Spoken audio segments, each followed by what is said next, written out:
Hello everyone, kali ini kita akan membahas tentang parts of speech. So what actually are they? Apakah parts of speech itu?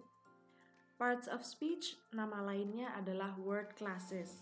Kalau dalam bahasa Indonesia, kelas kata. Masih bingung juga apa itu kelas kata? Atau kenapa kata ada kelasnya?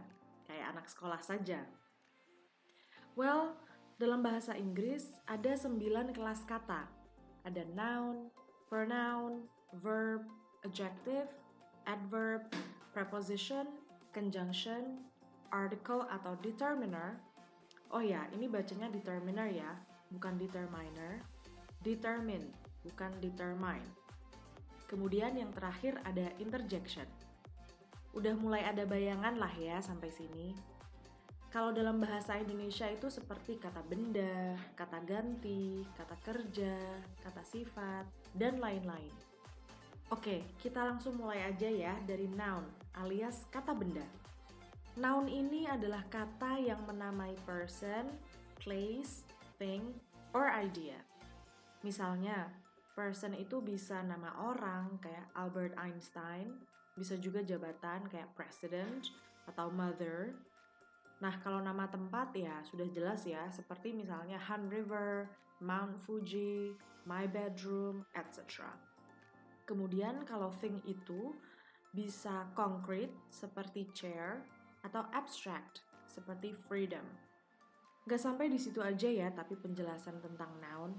Noun sendiri juga punya beberapa karakteristik. Noun itu seperti yang sudah disebutkan tadi, ada yang abstract, ada juga yang concrete. Kemudian ada yang proper, tapi ada yang common. Ada yang singular, ada yang plural. Tapi ada juga yang collective. Dan juga ada yang countable dan ada yang uncountable. Terus itu semua maksudnya gimana sih? Dan contohnya apa? Nah, yuk kita lanjut dulu biar lebih paham ya. Kita mulai dengan abstract noun. Abstract noun itu pada dasarnya adalah untuk sesuatu yang tidak bisa kita lihat, sentuh, atau deteksi dengan panca indera kita. Yang masuk abstract noun itu ada idea, measurement, emotions, qualities. Contohnya seperti yang sudah tertulis di situ, kayak percent misalnya. Kita kan nggak tahu ya percent itu bentuknya kayak gimana. Kemudian anger juga. Mungkin kita tahu manifestasi dari anger seperti apa, tapi kita nggak bisa lihat si anger ini sendiri bentuknya seperti apa sih. Love sama hate juga merupakan abstract noun, kita nggak tahu bentuknya. Nah, kalau love sama hate ini selain noun, dia juga bisa jadi verb, tergantung dari letaknya di dalam kalimat. Nanti kalau kita sudah belajar semua kelas kata dan belajar merangkai kata menjadi kalimat, kita akan bisa membedakan kapan love atau hate ini menjadi noun dan kapan dia menjadi verb. Sekarang lanjut dulu ya. Selanjutnya ada concrete nouns. Kalau ini kebalikannya yang tadi, untuk sesuatu yang bisa kita lihat, sentuh, dan deteksi dengan panca indera kita. Ada persons, animals, places, and things yang tangible pokoknya. Bisa dilihat keberadaannya dan disentuh wujudnya. Contohnya ada mother, cousin, atau nama orang Jennifer. Nah, itu contoh-contoh persons. Kalau animals ya sudah jelas ya, seperti tiger atau rabbit. Places juga seperti Paris atau Mount Merapi. Kemudian things itu yang bendanya terlihat, bisa dirasakan seperti table, refrigerator, atau pencil. Kemudian kita beralih ke proper dan common nouns. Proper itu untuk sesuatu yang spesifik. Kalau common nouns itu untuk yang generik atau umum, jadi tidak spesifik ya. Misalnya dalam kalimat, Jokowi is the 7th and current president of Indonesia. Jokowi dan Indonesia itu proper noun-nya, karena sudah pasti. Yang dimaksud dengan Pak Jokowi ya Pak Jokowi, Indonesia ya negara ini. Spesifik menunjuk sesuatu. Kemudian kata presiden itu common noun-nya, karena Presiden Jokowi kan presiden di Indonesia sekarang ini. Nah, kalau di Amerika misalnya, presidennya kan berbeda. Jadi kata presiden sendiri itu ada di mana-mana, gak cuma di sini aja. Maka dari itu, ia dianggap sebagai kata yang umum. Yang spesifik itu adalah nama orangnya, Jokowi misalnya, atau Joe Biden, dan lain sebagainya. Penanda proper noun dan common noun sendiri sebenarnya cukup gampang. Kalau proper noun ini pakai huruf kapital, meskipun dia ada di tengah-tengah kalimat. Kalau common noun, dia pakai huruf kecil, kecuali kalau dia berada di awal kalimat. Nah, kalau ini kayaknya cukup gampang ya, tapi ternyata sedikit tricky juga. Jadi, kata benda tunggal atau singular noun biasanya dibikin jamak dengan cara ditambah s atau es di belakang kata tersebut. Tapi itu untuk yang regular. Ternyata ada juga noun yang irregular saat dibuat bentuk jamaknya. Contohnya child, jamaknya itu children, bukan childs atau bukan children's ya. Terus ada man. Ini tapi bacanya sama ya, man untuk tunggal dan man untuk jamak. Berbeda dengan woman. Ini yang mungkin pada sering salah baca. Jadi, kalau tunggal bacanya woman meskipun pakai a, dan yang jamak bacanya women. Lalu tikus, singularnya mouse, pluralnya mice. Bukan mouses ya. Terus kalau foot, itu satu kaki, kalau lebih dari satu disebutnya feet. Kalau domba, mau singular ataupun plural, tetap sama-sama sheep. Begitu juga ikan, jamak dan tunggalnya tetap fish. Kalau fokus atau focus, pluralnya adalah foci. Nah, kalau data, itu plural. Kalau cuma satu, itu namanya datum. Nah, yang ini agak unik. Jadi dia kelihatannya seperti kumpulan dari banyak hal, tapi diperlakukan sebagai singular. Oh ya, kenapa sih singular sama plural ini penting banget dalam bahasa Inggris? Kenapa harus dibahas? Ini dikarenakan jumlah noun akan mempengaruhi bentuk verb atau kata kerja dalam sebuah kalimat. Tapi itu kita bahas lain waktu ya, biar nggak terlalu pusing sekarang mikirnya. Oke, balik lagi ke sini dulu. Salah satu contoh kolektif noun itu adalah kata army. Meskipun anggota army itu banyak, karena mereka adalah satu kesatuan, maka mereka diperlakukan sebagai singular noun. Seperti di kalimat, the army is withdrawing from those Asian countries that are in negotiations. Setelah kata army itu, ada verb is yang menunjukkan singularitas. Kalau army dianggap plural, kan harusnya pakai are ya, verbnya itu. Nah, tapi ini yang dipakai is. Jadi, itu menunjukkan bahwa army ini dianggap sebagai noun yang singular. Sampai sini semoga sudah paham ya. Lanjut lagi. Selanjutnya adalah countable and uncountable nouns. Countable noun itu noun yang bisa dihitung. Jadi, bisa singular, atau satu saja, ataupun plural, lebih dari satu. Misalnya, girl itu tunggalnya ya girl, jamaknya tinggal ditambah s, jadi girls. Kalau uncountable, seperti namanya, dia nggak bisa dihitung, lalu dianggap sebagai singular. Contohnya antara lain adalah dirt, rice, and hair. Jadi nggak bisa jadi dirts, atau rices, atau hairs ya. Meskipun rambut kita banyak misalnya, tetap dianggapnya satu saja. Mungkin saking susahnya ya ngitung rambut, jadi ya udah dianggap nggak bisa dihitung aja dan jadi satu kesatuan yang tunggal. Oke, kita beralih ke part of speech yang kedua sekarang, yaitu pronoun. Beda dengan pronunciation. Pronunciation itu artinya pelafalan suatu kata.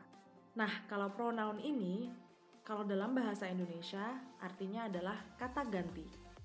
Jadi dia tugasnya adalah menggantikan noun, biar nggak repetitif, biar nggak berulang-ulang.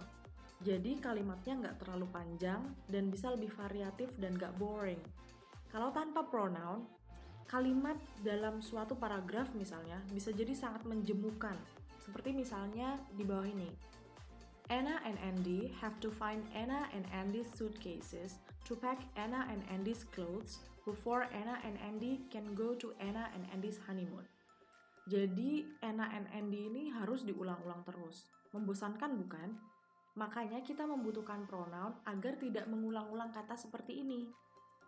Nah, pronoun sendiri ada 6 jenisnya, antara lain adalah personal pronouns, reflexive pronouns, indefinite pronouns, relative pronouns, possessive pronouns, and demonstrative pronouns.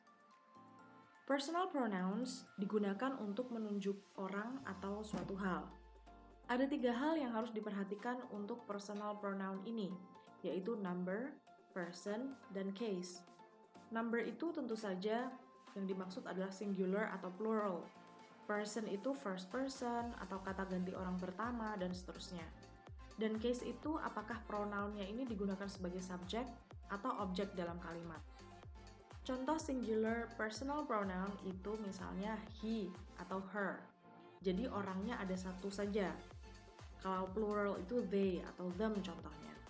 Kalau first person itu I sama we, second itu you, baik jamak maupun tunggal, sama-sama you.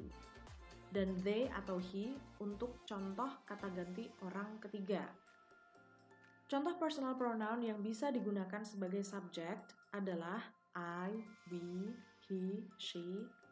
Dan kalau sebagai objek, misalnya me, us, them, dan lain-lain. Nah, ini tabel daftar personal pronounnya biar lebih mudah dipahami. Kita langsung lihat contohnya saja ya. Misalnya kalimat I love him. I-nya itu singular karena satu orang. Dia first person karena ya I itu masuknya first person. Lalu subjektif karena dia bisa digunakan sebagai subjek di depan sendiri dalam sebuah kalimat. Him-nya ini juga singular, satu orang, tapi him atau dia laki-laki itu third person. Dan dia di sini bertindak sebagai objek. Posisinya ada di belakang sendiri di dalam kalimat ini. Jadi kita nggak bisa ya bilang I love he, atau I love she, atau I love they. Karena he, she, atau they itu sifatnya subjektif. Bisanya hanya menjadi subjek kalau you, object, maupun subject itu sama-sama you. Jadi I love you bisa, you love me bisa ya, tapi nggak bisa me love you. Oke? Kemudian ada indefinite pronouns. Pronoun ini digunakan untuk merujuk pada orang atau tempat atau benda apapun secara general. Indefinite pronoun itu selalu third person, dan dia bisa menjadi objek maupun subjek di dalam kalimat. Nah, ini daftar indefinite pronouns. Yang atas sendiri ini yang singular. Contoh menarik di sini adalah everybody atau everyone. Meskipun dia artinya setiap orang, jadinya kan terkesan banyak tuh. Tapi dia kedudukannya singular. Contoh kalimatnya misal, everyone has their own opinion. Has-nya kan menunjukkan bahwa verbnya itu singular ya. Kalau misalnya dianggapnya plural, harusnya everyone have their own opinion. But no, yang benar adalah everyone has their own opinion. Everyone ini dianggapnya singular. Oke, selanjutnya adalah plural indefinite pronouns. Kalau plural di sini ada both, ini artinya keduanya, jadi lebih dari satu, makanya dianggap plural. Kemudian ada few atau beberapa, many itu banyak, dan several itu juga beberapa. Kemudian ada indefinite pronoun yang bisa jadi singular dan bisa jadi plural, yaitu most, any, all, none, some, dan neither. Selanjutnya ada possessive pronouns. Possessive pronouns ini tugasnya menggantikan possessive noun. Misal ada sebuah paragraf, di mana kalimat pertamanya adalah Jamie Oliver's restaurants don't get too many customers now. Nah, di kalimat kedua nggak perlu diulang lagi tuh namanya si Jamie Oliver, karena kita udah tahu bahwa kita sedang membahas Jamie Oliver dan restorannya. Jadi, pasti kita sedang membahas restorannya si Jamie, bukan restorannya si Jamal misalnya. Jadi, di kalimat selanjutnya, kita tinggal bilang, his restaurants, bla bla bla. Nah, kalau possessive ini harus his ya, nggak bisa he, nggak bisa him, harus his. Kalau perempuan ya her birthday. Kalau bukan manusia bisa pakai its, tapi nggak pakai apostrofi ya, atau petik satu di atas. Kalau its yang ada apostrofinya itu singkatan dari it is.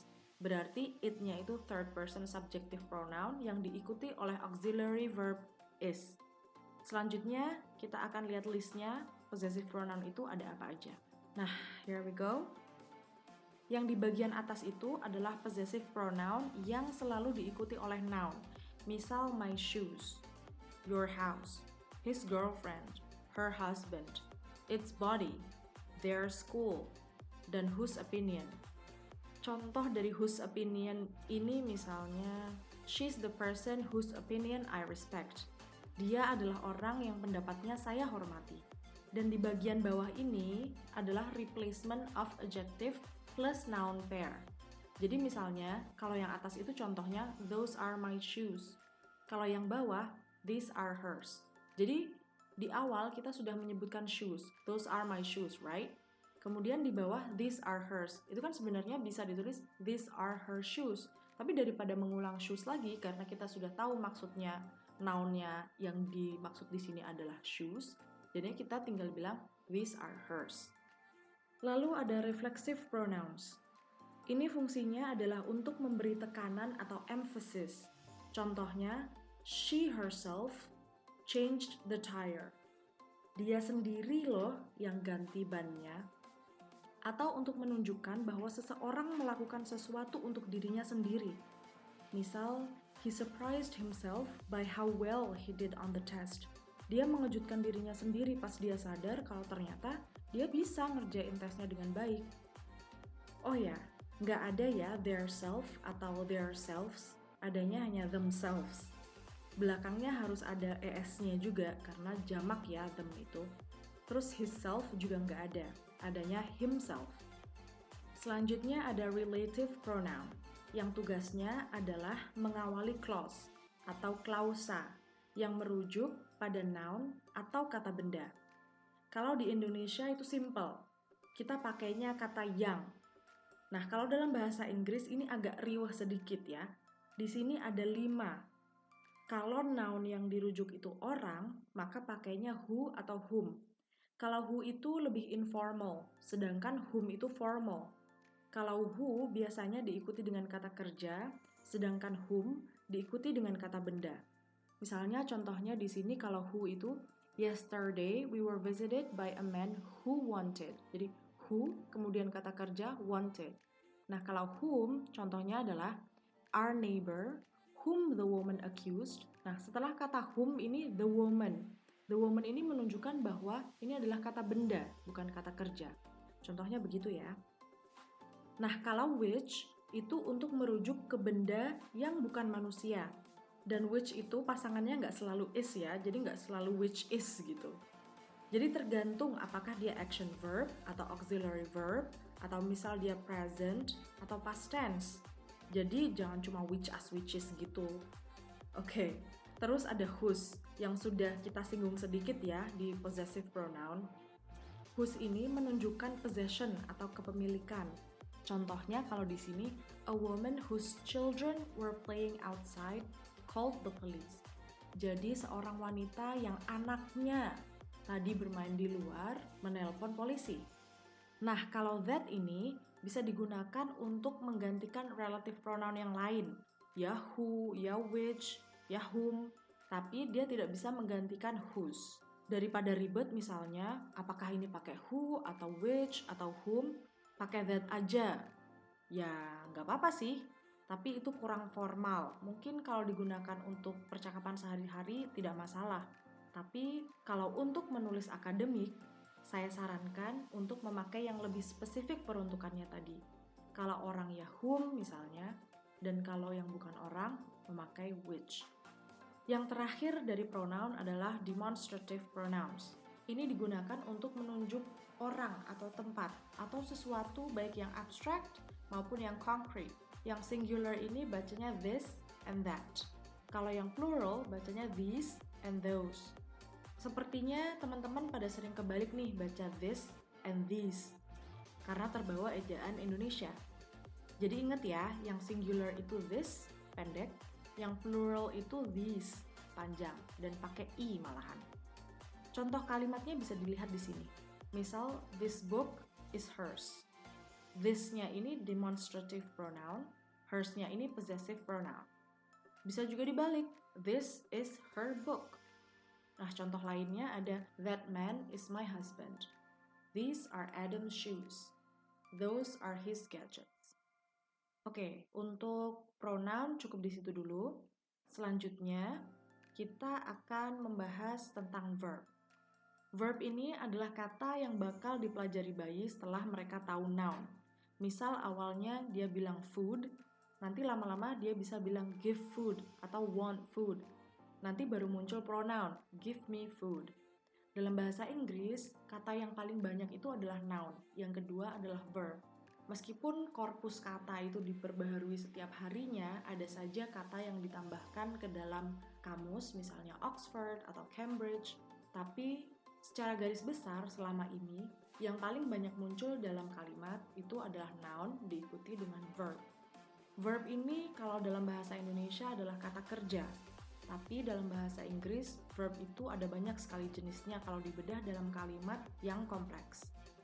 Tapi untuk sekarang, yang harus banget diketahui adalah action verb atau verb yang menjelaskan apa yang dilakukan oleh subject, lalu ada auxiliary verb. Auxiliary itu ejaan British, kalau American itu auxiliary. Nah, teman-teman bebas mau pakai ejaan yang mana, asal konsisten aja ya. Nah, action verb ini contohnya adalah think, eat, realize, dance. Jadi aksinya terasa nyata gitu. Contoh kalimatnya adalah I finally realized my mistake. She dances every Friday night. Nah, ini ada yang verbnya dikasih ed, ada yang dikasih s. Kenapa begitu? Kita akan bahas lain waktu saat kita mempelajari tentang tenses. Sekarang lanjut dulu ke auxiliary verbs. Nah, kalau auxiliary verbs ini bisa dibilang kata kerja bantu kalau dalam bahasa Indonesia. Jadi tugasnya adalah membantu action verb. Ada juga auxiliary verb yang berdiri sendiri tanpa adanya action verb. Itu biasanya menjelaskan sifat atau keadaan seseorang. Auxiliary verb sendiri ada yang merupakan turunan dari be, do, dan have. Ada juga modal auxiliary.